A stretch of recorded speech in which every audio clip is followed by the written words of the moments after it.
Lagyan po natin ng ikalawang bahagi ang nakaraan nating paglilingkod na yung daw pong tithes on and offerings na tinutukoy sa Malakay 3:8 to 10. Ito daw po ang tithes dito ay 10% of your earnings or salary. Po. Above that 10% is your offerings. Ano po? So muli, babanggitin lang po natin na during that time mga kapatid na yung Malakay 3:8 to 10 ay malinaw po na hindi ho pera, hindi ho sweldo. Ang pinag-uusapan diyan ay harvest. Ano po? Harvest mga kapatid, no?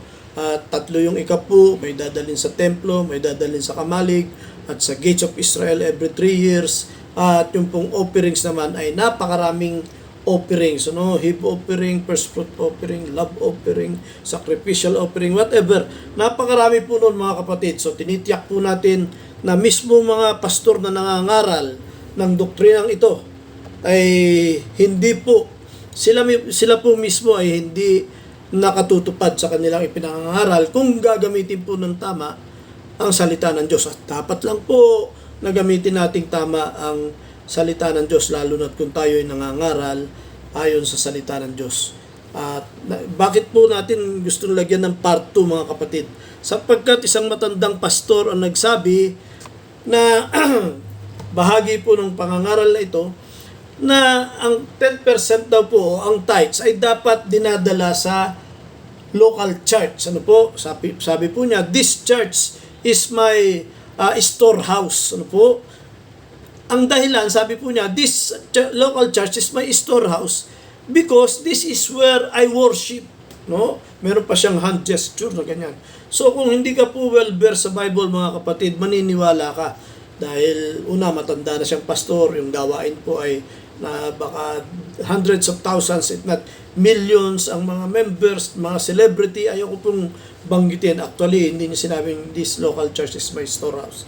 Binanggit po niya ang pangalan ng church nila, ang kanyang samahan na ito po ang kanyang storehouse. Because, sabi niya, this is where I worship. Mga kapatid, saan po tayo nakakita sa Biblia na yung storehouse ay place of worship? Mga kapatid, please po, hindi po sa parang nangungontra lang tayo.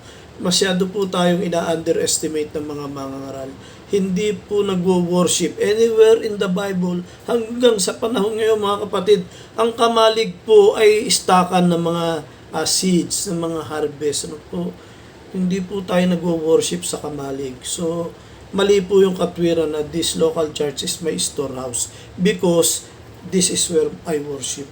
Muli po mga kapatid, we love you with the love of the Lord. Pero napakalungkot po na ang dinatnan nating Christianity ay wala pong paggalang, wala pong batayan, wala pong pakundangan na ginagamit ang salita ng Diyos ng may daya o hindi ayon sa tamang paggamit nito, not rightly dividing the word of truth. Muli po mga kapatid, mali pong sabihin na ang isang local church ay storehouse na kung saan natin dapat dalhin ang ating mga ikapu o 10% ng ating sweldo.